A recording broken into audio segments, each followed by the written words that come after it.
बाह्य वेद्यता है, जिसको लेकर के बाह्य वस्तु है वो वेद्य बना, और उसके कारण फिर अंतर एक सुखात्मक दुखात्मक वृत्ति रूप वेद्यता है। वस्तु वेद्यता बनी, वो भी वेद्य हुआ और सुख भी वेद्य हुआ, ये दोनों चीज। और फिर जो है देहादि जो माइक प्रमाता जो है एक एक व्यक्ति, उसमें प्रमाता वृत्ति हो गई। ये भी माया से हुआ ना, जब भेद आप देखे ना तभी न प्रमाता हुए, तो ये माइक प्रमाता हुआ ना, वास्तविक प्रमाता तो हुआ नहीं, माइक प्रमाता हुआ, क्योंकि भेद के कारण प्रमाता हुआ है। तो देहादि को लेकर के प्रमाता हुआ, देहादि को लेकर के। तो अब देखिए कि प्रमाता ये हो गया, दो प्रकार का भेद हुआ, एक प्रकार का कर्ण कोटि का भेद और एक बाह्य भेद। मानस वृत्ति, अरे मानस वृत्ति जो है मन भी देव करण है, मानस में सुखात्मक वृत्ति हो वो भी तो जानी गई। हाँ, अंतर्वेद और बाह्य है, वृत्ति तो है ही है। हाँ, तो अब एक बाह्य वेद्य हुआ, एक अंतर्वेद्य हुआ, और इसी को लेकर के प्रमाता हुआ। ये तीन विभाग मालूम होने लगा। तो तीन विभाग ही जो है जहाँ पर लीन हो जाते हैं, तीनों विभाग देखिए एक उपलब्धता में जो है वो प्रकाशित हुआ, कोई परमात्मा हुआ, वो हुआ वास्तव। जैसे आप शांत बैठे हैं, तो शांत बैठे हैं तो एक वृत्ति मन में आई तो तुरंत प्रकाशित हो गई, तो आप प्रमाता बन गए, आप उसका प्रमाता बन गए, और वो बन गया प्रमेय। पर ये प्रमाता प्रमेय विभाग किस में हुआ? हाँ, एक ही में हुआ। तो जहां ये तीनों भेद समाप्त हो जाते हैं, तीनों प्रकार का भेद वेदांत की दृष्टि से त्रिपुटी रहित, त्रिपुटी रहित जो ज्ञान है, ये वास्तविक ज्ञान, ये वास्तविक स्वरूप ज्ञान त्रिपुटी है। तो ये बता दिया कि ये जो है परमार्थता जो है इसी में है, क्योंकि त्रिपुटी रहित यदि कहो शून्य है तो कहते शून्य नहीं, तद अस्ति, वो अस्थि नहीं। तो ये कहे जहां भाई प्रमाता ही नहीं है, प्रमाण नहीं है, प्रमेय नहीं है, वहां पर कुछ है ही नहीं है, अच्छा नहीं, अस्थि वो है। तो कहते है तो फिर जो है आप कैसे कहते हैं कि नहीं? कहा कि वो व्यवहारिक नहीं, पारमार्थिक, वो पारमार्थिक, माइक भाव नहीं है, ये वास्तविक भाव है। अब एक प्रश्न ये उठाते हैं कि भाई जो अंत में कहा था, न च सुखादि स्वरूपो यदा नाशो तदा पाषाण प्रखेव, है? जब सुखादि स्वरूप रहेगा ही नहीं, अप्रमाते नहीं रहेगा, सुख को लेकर के मैं सुखी हूं मैं दुखी, ये रहेगा ही नहीं, तब तो फिर क्या हो गया? फिर जैसे खंबा है ऐसे हो गया ही। अरे ये जीव की, ये चेतन की विशेषता यही है कि इसमें ज्ञान हो रहा है, प्रमाता प्रमाण प्रमेय ज्ञान हो रहा है। अब प्रमाता प्रमाण प्रमेय ज्ञान जब हुआ नहीं, तब तो फिर जो है वह या तो शून्य कह दो या पाषाण कह दो, यही कह सकते हो। ऐसा नहीं है। क्यों नहीं ऐसा है? क्या विचार करके देखो कि बुद्धि से लेकर के शरीर पर्यंत ये चेतन मालूम हो रहा है जड़, है जड़ पर चेतन मालूम हो रहा है। लोहा देखिए लोहा अलग है, पर अग्नि संयोग से लोहा जलाने वाला हो रहा है। लोहा में तो जलाने की शक्ति नहीं, पर अग्नि संयोग से लोहा जलाने वाला हो रहा है। बल्ब में प्रकाश करने की शक्ति नहीं है, पर विद्युत संयोग से बल्ब प्रकाश करने वाला हो रहा है। पंखे में स्वतः की गति नहीं है, पर विद्युत संयोग से पंखा गतिशील दिखाई दे रहा है। तो इससे क्या है कि एक चीज अनुभव पहले करना चाहिए कि बुद्धि से लेकर के और शरीर पर्यंत ये मूढ़ है, जड़ है, पर प्रतीत हो रहा चेतन। तो चेतन जिससे प्रतीत हो रहा है, विद्वान को, साधक को उसका विचार करना चाहिए। बुद्धि से लेकर के शरीर पर्यंत जिससे चेतन मालूम हो रहा है, बुद्धिमान को उसका अन्वेषण करना चाहिए। इसका अन्वेषण क्या करते हैं?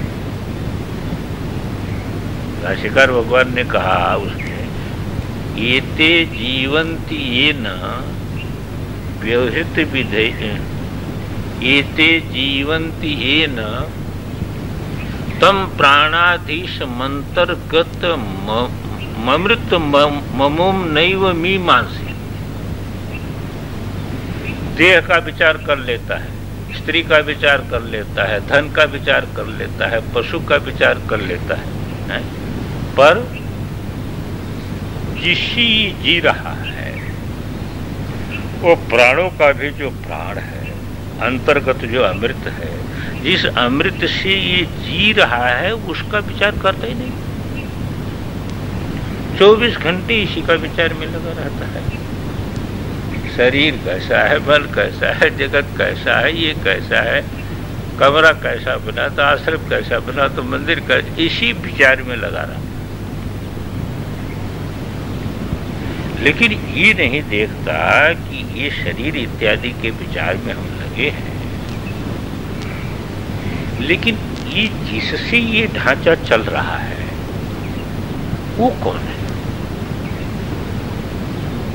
उसके विचार में ये लगता नहीं है। यहां पर ये बताते हैं कि उसके विचार में हमको लगना चाहिए। साधक को उसका विचार करना चाहिए कि ये ढांचा चल कैसे रहा है, इसको चला कौन रहा है, ये किस शक्ति से चल रहा है। और जितना दिखने वाला उससे चल रहा है, तो वो न दिखने पर भी उसका विचार करना चाहिए कि नहीं विचार करना चाहिए। दृश्य का क्या विचार करते हो? दृश्य का विचार मत करो, ये दृश्य जिससे उपलब्ध हो रहा है उसका विचार करो। इसी बात को कहते हैं, ऐसा नहीं सोचना कि सुखादि स्वरूप हो यदा नाशो तथा प्राषाण पक्ष्य एव इति नच। क्यों? यतः करण वर्गोयम विमूढ़ो मूढ़वत् स्वयं सहांतरेण चक्रेण प्रवृत्ति स्थिति संहृति लभते तत्प्रयत्नेन परीक्षम तत्त्वमादरात् यतः स्वतंत्रता तस्य सर्वत्रियम कृत्रिमा। कहते देखो, यतः अयम करण वर्ग अंतरेण चक्रेण सह, ये जो करण वर्ग आपका है, अंतर जो अंतःकरण रूपी जो चक्र है उसके सहित करण वर्ग, बुद्धि से लेकर के सभी एक करण वर्ग है। यह कैसा है? विमूढ़। एक करण वर्ग है विमूढ़, इसकी अपनी कोई सामर्थ्य नहीं है, इसकी अपनी कोई सामर्थ्य नहीं है। कारण हमेशा विमूढ़ ही होता है। जैसे दराती लेखनी करण है, अब लेखनी थोड़ा लिखेगी, उसका प्रेरक होना चाहिए ना, उसको शक्ति देने वाला होना चाहिए ना, तभी तो लेखन कार्य होगा। दराती है, करण है, पर दराती जो करण है तो ये करण जो है वह अपने से थोड़ो वृक्ष काट दे, वो वृक्ष अपने से नहीं काटेगा, उससे उसको कोई होना चाहिए, चेतन होना चाहिए, प्रेरणा देने वाला, तभी उससे काम हो। तो बुद्धि से लेकर के और जो है शरीर पर्यंत ये जो है यहाँ तक जो जितना करण वर्ग है, अंतःकरण बहिष्करण, ये करण वर्ग है विमूढ़, पर अमूढ़ के समान व्यवहार हो रहा, अमूढ़ के समान चेतन बात। और चेतनवत स्वयं जो है प्रवृत्ति स्थिति संहृति लभते। स्वयं प्रवृत्ति स्थिति, उत्पत्ति स्थिति और संहार, इनकी यहाँ उत्पत्ति यही है कि देखिए जो है, जो आपके अंदर जो है किसी विषय को लेकर के जो आंतर संकल्प हुआ है, तो फिर जो है वह जैसे रूपगत संकल्प हुआ तो नेत्र जो है वह खुला, और नेत्र जो है वह उसने रूप का, ये जो रूप का ज्ञान है यही उत्पत्ति। ज्ञान से अलग किसी वस्तु की सत्ता आप नहीं मान सकते। ज्ञान विषयत्व उत्पत्ति है।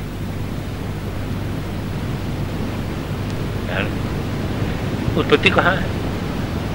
क्या प्रमाण है उत्पत्ति? आप प्रमाण दीजिए। ज्ञान विषयत्व नहीं है उस वस्तु का प्रमाण बताइए।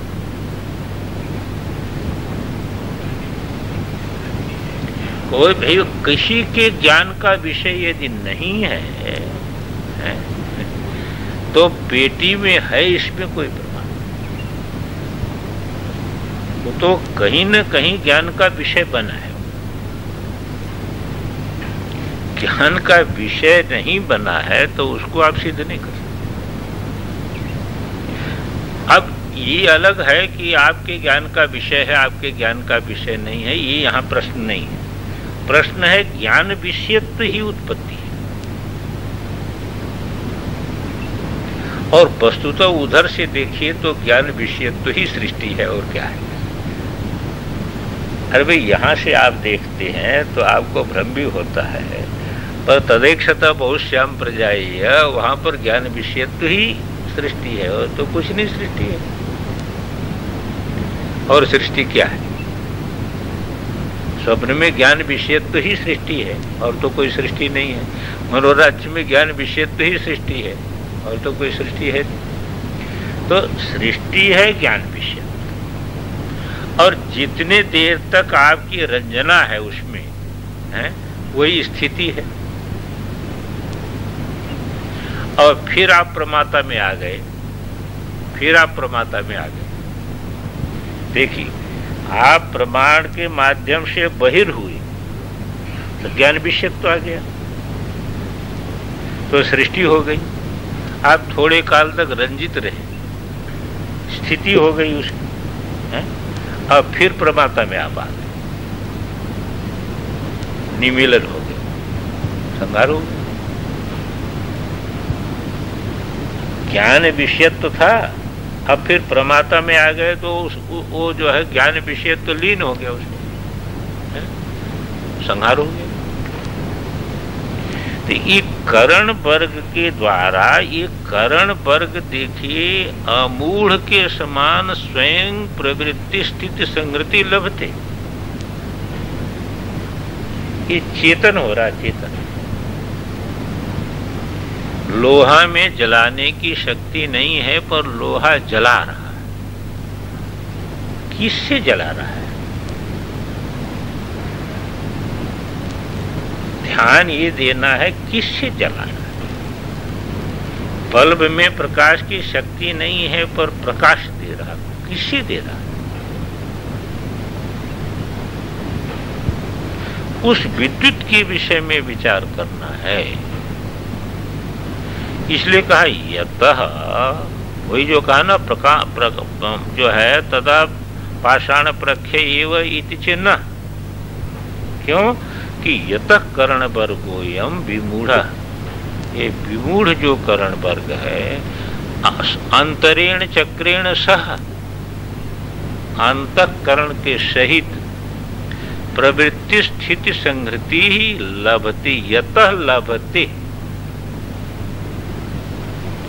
देखो स्वतंत्र के समान व्यवहार कर रहा है, ये जड़ जो है ये स्वतंत्र के समान व्यवहार कर रहा है। यतः, यतः प्रवृत्ति स्थिति संहृति लभते तत्प्रयत्नेन परीक्षम, तत्तत्वं परीक्षेन, तत्तत्वं प्रयत्नेन आदरात् परीक्षम। उस तत्व को साधक को प्रयत्न पूर्वक आदर सहित उसकी जो है परीक्षा करनी चाहिए। वो क्या है? ये कार्यकरण संघात जो ढांचा है किससे चल रहा है? कौन चला रहा है? उसकी परीक्षा करनी चाहिए।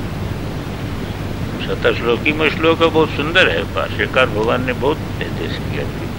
देह स्त्री पुत्र मुद्रा निचर है वृषास्तोष हेतुर्ममेथम इत्थ सर्वे स्वायुर्नयन्ति प्रथित मल ममी मांस मी मांसे। ये मांस की मीमांसा में सब लगे रहते हैं। मांस की मीमांसा में सारा जगत लगा हुआ है। पर एते जीवन्ति एता व्यवहृत पटवः, जिससे ये जी रहे हैं, जिससे व्यवहार में कुशल हो रहे हैं, ये न सौभाग्य भाजः, जिससे सौभाग्यशाली चेतन प्रतीत हो रहे हैं, देवता के समान जिसे पूजन हो रहा है, तम प्राणाधीश अंतर्गत अमृत ममुम नैव मीमांसा। इनके प्राणों को भी चलाने वाला, प्राण के अंदर रहने वाला जो अमृत है, वो चेतन है, जो आत्मा है, उसकी मीमांसा कोई कर ही नहीं रहा।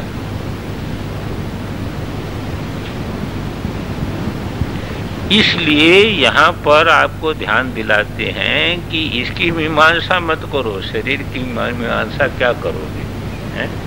करण की मीमांसा करने की कोई जरूरत नहीं। ये अंतःकरण की मीमांसा करने की कोई जरूरत नहीं है।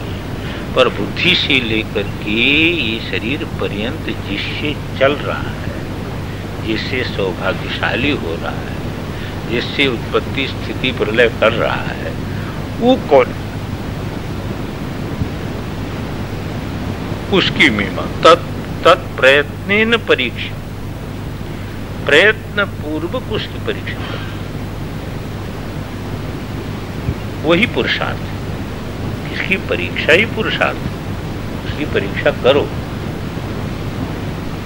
निरंतर जो है उसकी परीक्षा में लगो। इसकी परीक्षा में तो बहुत जीवन बीत गया, ये कुछ सुधरने वाला नहीं है। ये जगत की परीक्षा में बहुत काल बीत गया, इसकी परीक्षा से कोई फल नहीं होने वाला है। इसकी परीक्षा का फल यही है कि इससे मन हट जाए, यही जगत की परीक्षा का फल है और कुछ नहीं। इसकी परीक्षा का यही है कि इसमें कोई दब नहीं है।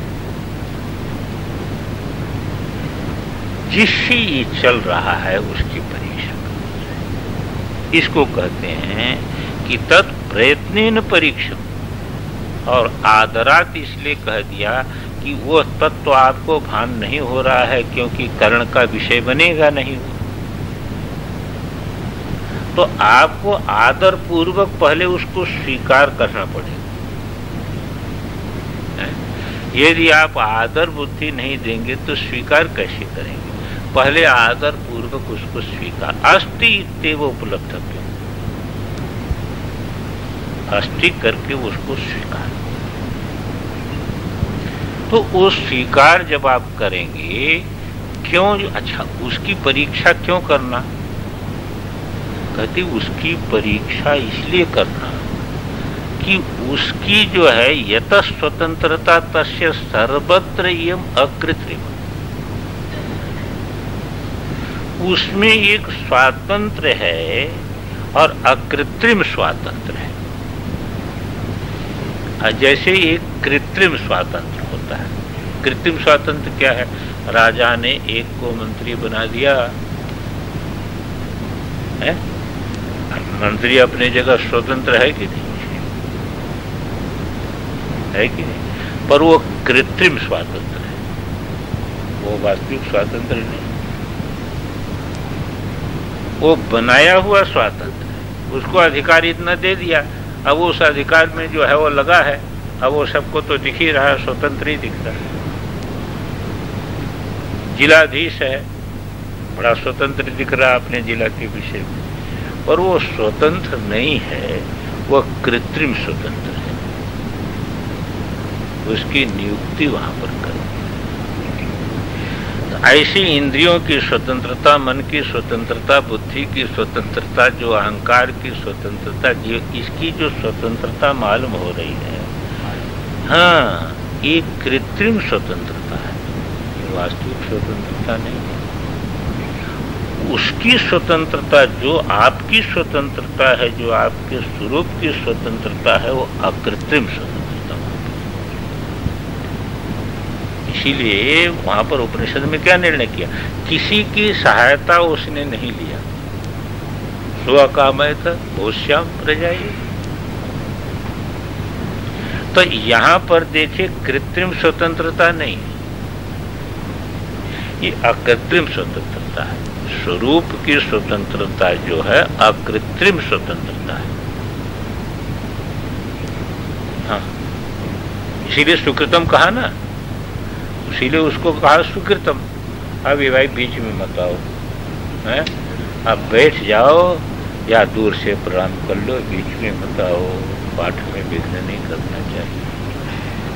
तो ये देखिए कि ये जो जितनी स्वतंत्रता है, ब्रह्मा से लेकर के यहाँ तक सृष्टि करने वाले हैं, पर सबकी स्वतंत्रता जो है वह कृत्रिम स्वतंत्रता है। एक उपाधि दे के रखा है, उसी से वो कर रहे हैं, नहीं तो कैसे कर रहे हैं? लेकिन परमेश्वर में जो स्वातंत्र है वो अकृत्रिम स्वातंत्र है। तो आपका जो मूल स्वरूप है वहां अकृत्रिम स्वातंत्र है, वहां पर पराधीन स्वातंत्र नहीं है। ये भाष्यकार भगवान ने देखे कई जगह लक्षित किया। एक दृष्टि ये है, ये अनित्य दृष्टि है, एक दृष्टि नित्य दृष्टि है। हाँ, ये बताया ना दृष्टि। आत्मा में जो दृष्टि है वो नित्य दृष्टि है। जिससे स्वप्न प्रकाशित होता है वो नित्य दृष्टि से प्रकाशित होता है। वहां कहाँ पराधीनता है? आंख। अरे आंख से एक जो है वो उसकी पराधीनता कहाँ है? आंख तो बंद है, उपाधि की पराधीनता नहीं। वह देखो नित्य दृष्टि है, आत्मगत जो दृष्टि है वो नित्य। ऐसी इंद्रियों की जो शक्ति है, देखो विद्युत जो है वह विद्युत का यहाँ कृत्रिम है, प्रकाश या गति कृत्रिम है, और विद्युत में अकृत्रिम है। एक उदाहरण के लिए है तो भौतिक हो, पर एक उदाहरण की दृष्टि से आते वहां अकृत्रिम है। ऐसे मूल जो स्वरूप है उसमें अकृत्रिम स्वतंत्रता है, और इसी को इसमें लक्षित कराएंगे आपको। उस स्वतंत्रता रूप अपने वही स्वभाव है, वह स्वातंत्र आपका स्वभाव है, और उस स्वभाव में आप जागरूक हो जाएं, तो उस स्वभाव में जागरूक हो जाएं तो शिव में जो सामर्थ्य है वो सामर्थ्य आपकी है, आपके सामर्थ्य में कोई अंतर नहीं। वेदांत में इसमें यही अंतर है। ये आपको कहता है कि शिव में जैसे सृष्टि पालन संहार है, ऐसी जो है वह आप में भी सृष्टि। और वह स्वातंत्र्य आपका इस समय संकुचित हो गया है, बस इतने हैं। उस स्वातंत्र को का संकोच हो गया, पहले उस स्वातंत्र का बोध नहीं हुआ। स्वातंत्र हानिर्बोधस्य, स्वातंत्रस्याप्यबोधता। बोध स्वतंत्र है, आप बोध स्वरूप है, और वो उसमें स्वातंत्र शक्ति है। तो स्वातंत्र का आपको बोध नहीं हो रहा है, तो आणोमल में आ, ये आणोमल है, ये इनका आणोमल है, ये आणोमल। इसी का गोस्वामी जी ने उदाहरण दिया, बधेव कीर, कीर में उड़ने की स्वातंत्र है, फिर क्यों बधाओ? उस स्वतंत्रता का उसको बोध नहीं है, वो तो छोड़ दे तो उड़ जाए। उसको उड़ने की सामर्थ्य तो है, पर वो उड़ने की सामर्थ्य भूल गया है। अब पकड़े है, अब सोचता है कि छोड़ेंगे तो गिर क्यों जाओगे? तुम में उड़ने की सामर्थ्य, तुम गिर क्यों जाओगे? ऐसे ये भी सोचता है कि ये कर्ण वर्ग को जो है, कर्ण वर्ग या जगत का आश्रय छोड़ दे तो हम फिर कैसे रहेंगे, क्या रहेंगे? अरे तुम्हारी स्वतंत्रता से ये चल रहा है, इससे तुम नहीं चल रहे हो, तुमसे ये चल रहा है। इसको यहाँ बहुत ही ध्यान से लक्षित करा रहे हैं। अभी देखो उसी स्वतंत्रता को ले आएंगे। अब आपको व्यवहार में दिखाएंगे कि देखिए आपकी स्वतंत्रता से ही चल रहा है, आप स्वतंत्र हैं, परंतु वह स्वातंत्र की जो विस्मृति है, उसके जो है वह परिच्छेद है। इसलिए आप क्या हो गए कि अब इतना देख सकते, आगे नहीं देख सकते। नित्य दृष्टि आपकी गुम हो गई। इतना कर सकते हो, आगे नहीं कर सकते हो, आगे सामर्थ्य नहीं दिखाई देगा। ये हो गया। इसको कहते हैं कि अतः तत्प्रयत्नेन परीक्षम, तत्तत्वम आदरात प्रयत्नेन परीक्षम। उसके तरफ अपने ध्यान को केंद्रित करो कि जिससे ये कार्यकरण संघात चल रहा है, वही तत्व आप है, वही आत्मा है, वही शिव है। और यत स्वतंत्रता तस्य सर्वत्र यम अकृत्रिमा, जिसलिए कि उसकी सर्वत्र अकृत्रिम स्वतंत्रता है, कृत्रिम स्वतंत्रता नहीं है। इसलिए उसकी परीक्षा जब आप करेंगे तो आपको ये भान होगा कि सर्वत्र मेरी अकृत्रिम स्वतंत्रता है।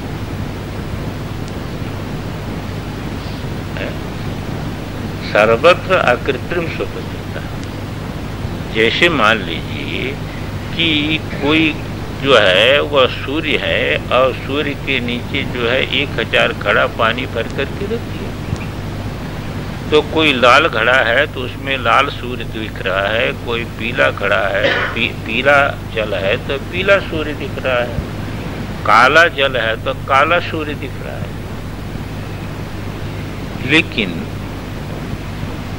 और उसी सूर्य से प्रकाशित हो रहा है, जल प्रकाशित हो रहा है, घड़ा प्रकाशित हो रहा है, पर न जल में प्रकाश शक्ति है न घड़े में प्रकाश शक्ति। वो प्रकाश शक्ति कहीं दूसरी जगह से आ रही है, और वही अनुसंधान का विषय होना चाहिए आदर्श। अब जिस घड़े का सूर्य है, यानी जीव भाव अनुसंधान करते करते अपने सूर्य भाव को प्राप्त हो गया, तो सभी घड़ों में अब यहाँ देखिए पराधीनता का अनुभव हो रहा था। एक घड़े का सूर्य दूसरे घड़े को नहीं जान सकता है, लेकिन अब जब सूर्य भाव में वो पहुंच गया तो सभी घड़ों में अपनी स्वतंत्रता ही तो उसको दिखेगी। वो अकृत्रिम स्वतंत्रता है, वो कृत्रिम नहीं है। यहाँ तो जल के योग से प्रतिफलन रूप ये था, तो ये स्वतंत्रता जो मालूम हो रही थी परिच्छिन्न है, वो अकृत्रिम स्वतंत्रता है। अब अकृत्रिम स्वतंत्रता में जब वहां पर उस स्वरूप में आप पहुंचोगे तो सारा जगत आपका वैभव बनेगा कि नहीं बनेगा? सारा जगत। इसलिए कहते हैं यत स्वतंत्रता तस्य सर्वत्र इयम अकृत्रिमा, यानी संसारी दशा में भी उसी आपके स्वरूप के महिमा से ये व्यवहार हो रहा है। जिस समय आप संसारी दशा का अनुभव कर रहे हैं, इस समय भी जो आपका आत्मस्वरूप है वो आत्मस्वरूप की महिमा से ही व्यवहार हो रहा है, ये अपने से नहीं हो रहा है, वो उसी से व्यवहार हो रहा है। इसलिए यहाँ खाली क्या है दोष? माया व्यामोह के कारण, माया का व्यामोह जो है ना, इसके कारण क्या होता है कि स्वात्म परामर्श नहीं हुआ, अहंता स्व में प्रतिष्ठित नहीं है। तो इसलिए जो है अब वो सापेक्ष स्वतंत्रता आ गई, उपाधि जैसी है उसकी अपेक्षा से आपकी स्वतंत्रता प्रकट है, तो उतने प्रकट हो जाता है। इतने देख सकते हैं, इतने सुन सकते हैं, इतने कर सकते हैं, इससे ज्यादा नहीं कर सकते। उठिए थोड़ी सी टीका देख लीजिए इसको। यतः करणवर्गस्य, करणवर्गस्य का विशेषण क्या है? अंतःचक्र सहितस्य, अंतःचक्र सहित जो कर्णवर्ग, अंतःचक्र कौन? अंतःकरण। तो अंतःचक्र सहितस्य कर्णवर्गस्य ये कैसा है? विमूढ़स्य, ये जड़ है, जड़, ये है जड़, इसमें चेतना नहीं। तो ऐसे विमूढ़ जो जो है कर्ण वर्ग का, विमूढ़स्यापि अमूढ़वत उत्पत्ति स्थिति निरोधा, विमूढ़ भी अमूढ़ बन रहा है, और अमूढ़ बन करके उत्पत्ति स्थिति पालन जो है संहार कर रहा है। सो अन्येषाम चैतन्यापादाने समर्थः है। अब देखो, जब बुद्धि से लेकर के शरीर पर्यंत को चैतन्यता जो प्रदान कर रहा है, वह बिना हुए ही प्रदान कर रहा है, वह है तभी प्रदान कर रहा है, अभी अस्तित्व ही सिद्ध कर रहा है। जैसे ये है जो है वह यहाँ आया ना, विमूढ़स्यापि अमूढ़ अमूढ़वत उत्पत्ति, अमूढ़ हो गया चेतन, विमूढ़ हो गया जड़, और वही मूढ़ विमूढ़ है, समझे ना आप? तो ये यहाँ पर ध्यान किस पर दिला रहे हैं? ध्यान इस पर दिला रहे हैं, जिसके तरफ आप लोग ध्यान केंद्रित करिए। ध्यान इस पर दिला रहे हैं कि जो बल्ब से लेकर के पंखा, टेप रिकॉर्ड इत्यादि सब को जो है वह शक्ति प्रदान कर रहा है, वो है ही नहीं। वो नहीं दिखता है तो है ही नहीं। कोई कहे कि तार दिखता है, बल्ब दिखता है, लाइन दिखती है, पर विद्युत तो नहीं दिखती। विद्युत में क्या प्रमाण है? अरे यही प्रमाण है, उसमें यही प्रमाण है, उसके अस्तित्व में यही प्रमाण है। तो ऐसे बुद्धि से लेकर के, अहंकार से लेकर के शरीर पर्यंत चेतन हो रहा है, जबकि ये जड़ है। तो जड़ को जो चेतन सा बना रहा है, उसके अस्तित्व का अपलाप आप कर सकते हो? नहीं। इसी बात को कह रहे हैं कि विमूढ़स्यापि अमूढ़वत उत्पत्ति स्थिति निरोधा सो अन्येषां चैतन्यपादेन समर्थक कथम निस्वभाव। जब दूसरे को चैतन्यता दे रहा है तो वह चैतन्य है कि नहीं है? वह निस्वभाव कैसे हो जाएगा? वह चैतन्य स्वभाव वाला ही है, वो जड़ नहीं है। भले ही उसमें चेतनता जो है विशिष्ट चेतनता नहीं दिखती है। यहाँ ध्यान ये दिलाना है कि भले ही विशिष्ट चेतन, अरे विशिष्ट प्रकाश विद्युत में नहीं दिखती है, बल्ब में दिखती है। पर विद्युत में यदि वो प्रकाश शक्ति नहीं है तो बल्ब को मिली कहाँ से? और जो बल्ब को प्रकाश शक्ति दे रहा है उसमें प्रकाश शक्ति नहीं है, उसको प्रकाश शक्ति रहता आप कह देंगे। तो जो आत्मा बुद्धि से लेकर के शरीर पर्यंत को चेतन बना रहा है, उसको आप पत्थर के समान कैसे मान सकते? वो चेतन है।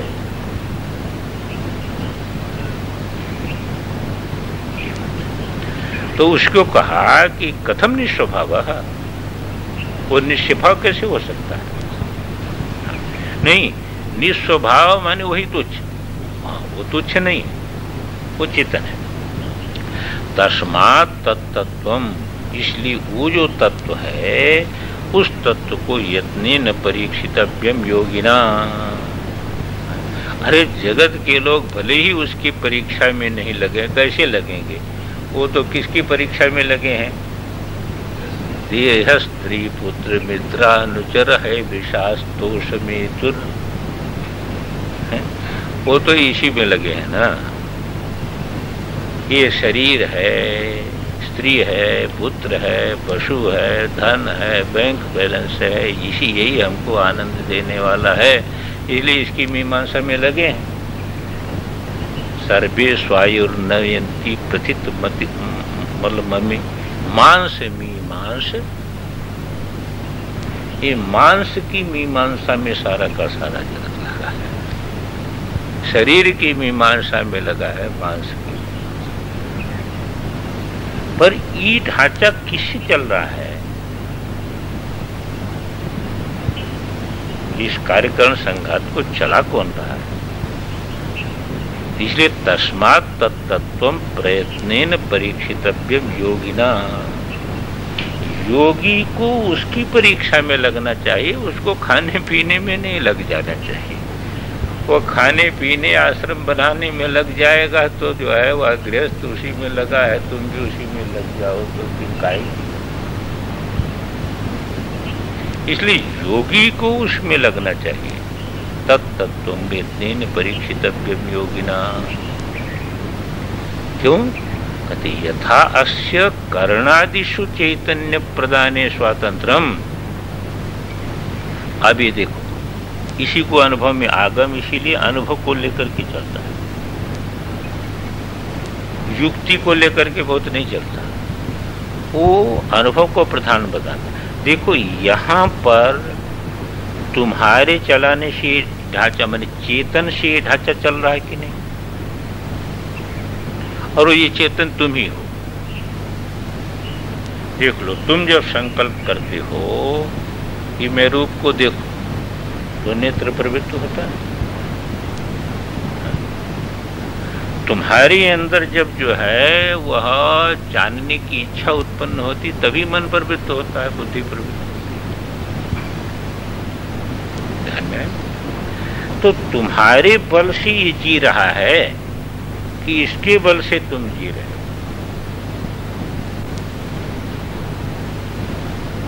हाँ, ये था। व्यक्ति बहुत बड़ी भूल कर, भोक्ता के लिए भोग है कि भोग के लिए भोक्ता? सारा जगत इसी में मर रहा है। भोग तुम्हारे लिए है, तुम भोग के लिए नहीं हो। पर जब ये भोग के पीछे दौड़ता है तो भोग आगे बढ़ता जाता है। ये अपनी महिमा छोड़ करके पता नहीं कहाँ चला जा रहा है। और लेकिन तुम अपने में प्रतिष्ठित यदि हो जाओ तो भोग तुम्हारे किनारे घूमेगा।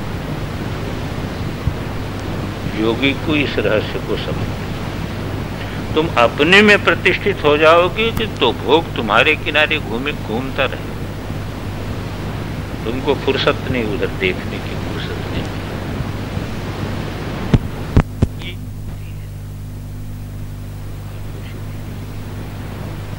अहम में जब केंद्रित हो जाता है, स्व में जब केंद्रित हो जाता है, तब सारा जगत इसके आधार पर तो चल रहा है ना, इसके लिए है। मकान जो है वह किसी व्यक्ति चेतन के लिए होता है, अपने में तो उसका क्या तात्पर्य। तो सारा भोग जो है वह चेतन के लिए है। तो कारिका में ही निर्णय किया ना, सब उंजानो ना एक ही भोक्ता वो देखता है, एक भोक्ता का सब भोग है और उसका भोग है तो सब उंजानो न लिप्य थे, वो किसी भी प्रकार वो भोग से लिपायमान नहीं हो सकता, क्योंकि भोक्ता में है। अब यहाँ उससे ऊपर की कोटि है, ये पहली कोटि है। योगी तब बनेगा जब अपने में केंद्रित हो जाएगा, अपने में केंद्रित हो जाएगा तो भोग से उसकी दृष्टि हट गई।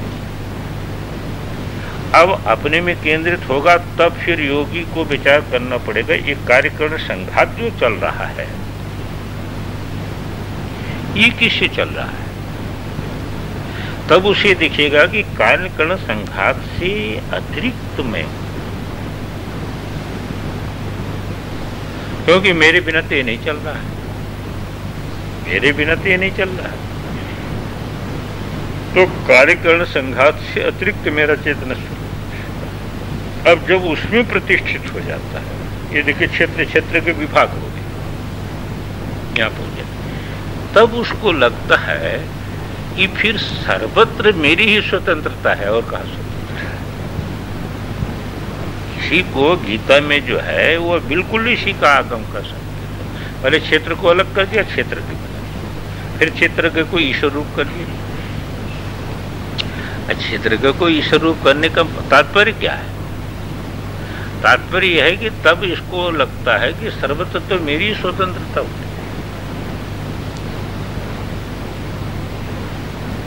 तब देखिए आप क्षेत्र के ईश्वर रूप हो गया और जगत जो है वह अब जगत जो है वह जगत से पृथक हो गया। अब फिर जगत की सत्ता जो है अहम के बिना इदम सिद्ध नहीं हो सकता है। तो इदम अहम में कल्पित है, इसलिए क्षेत्र के भाव दोनों कल्पित हो, क्योंकि क्षेत्र के कारण इसकी क्षेत्र की संज्ञा हुई, जगत के कारण इसकी ईश्वर संज्ञा हुई थी। ये तो हुआ ना, तो क्षेत्र के और ज्ञान व्यक्त करता। जिस ज्ञप्ति तत्व में दोनों भाव देखो, वहां जो आपकी अकृत्रिम स्वतंत्रता है, इसी को कहते हैं कि यथा अस्य कर्णादिषु चैतन्य दाने स्वातंत्रम। जैसे यहाँ कर्णादियों में चैतन्य दान में आप स्वतंत्र हैं, तथा पर पुरादिष्व संभाव्य। आपको ये सोचना चाहिए कि मैं ही सब जगह जो है वह स्वतंत्रता पूर्वक जो है वह, जैसे इस हाथ को प्रेरणा दे रहा हूं ऐसे इस हाथ को भी प्रेरणा दे रहा हूं, जैसे इस जो है नेत्र को मैं चला रहा हूं ऐसे उस नेत्र को भी चला रहा हूं, क्योंकि मेरा जो स्वातंत्र है, स्वातंत्र जो स्वभाव है वही चला रहा है सर। ये तो परिच्छिन्नता आपको मालूम हो रही है इस उपाधि के संयोग से। घट के संयोग से घट में दिखने वाले सूर्य में परिच्छिन्नता मालूम हो रही है, पर जब आप अपने सूर्य भाव में उठेंगे तो फिर जो है मूल सूर्य में तो परिच्छिन्नता नहीं रहेगी, तो सभी घटों में आप अपनी व्याप्ति देखेंगे। तो पहले क्षेत्र तक ले आए, पहले देखो इस कार्यकरण संघात तुम्हारे बिना नहीं चल रहा है। अब कहते यथा अस्य कर्णादिषु चैतन्य दाने स्वातंत्रम तथा पर पुरादिषु भी संभाव्यते। इसका स्वातंत्र यहाँ तो अनुभव कर रहे हो, तो ऐसी ये भी संभावना है कि सब जगह आपका स्वातंत्र ही काम करे। स्वातंत्रस्य स्वस्वभावभूतस्य सर्वत्र अकृत्रिमस्य अभ्यासात यतो व्यक्ति। कहते स्वातंत्र आप कह दिए, हमने मान लिया, पर उसको वो मालूम तो नहीं हो रहा है, अनुभव में नहीं आ रहा है। सर्वत्र स्वातंत्र अनुभव में नहीं आ रहा है। यहाँ भले ही स्वातंत्र अनुभव में आवे कि भाई हम नहीं नेत्र खोलेंगे तो नेत्र जो है वह नहीं खुलेगा, पर सर्वत्र जो है हम नहीं चाहेंगे तो सर्वत्र नेत्र नहीं खुलेगा। कहते हाँ, बात ऐसी है कि पहले आप समझो स्वातंत्र आपका स्वभावभूत है और सर्वत्र अकृत्रिम रूप से है। यदि आप अभ्यास करेंगे, यदि आप अभ्यास करेंगे तो अभ्यास से क्या होगा कि आपको सर्वत्र अपना स्वातंत्र ही दिखाई देगा। ये आपका अभ्यास छूट गया है, यह आपका अभ्यास छूट गया है। आप जब अभ्यास करेंगे तो जैसे यहाँ की वस्तु देख लेते हैं, ऐसे हरिद्वार की भी वस्तु देख लेंगे। क्यों नहीं देख लेंगे? पर अभ्यास नहीं है, अभ्यास उल्टा पड़ गया, आदत इसकी बिगड़ गई।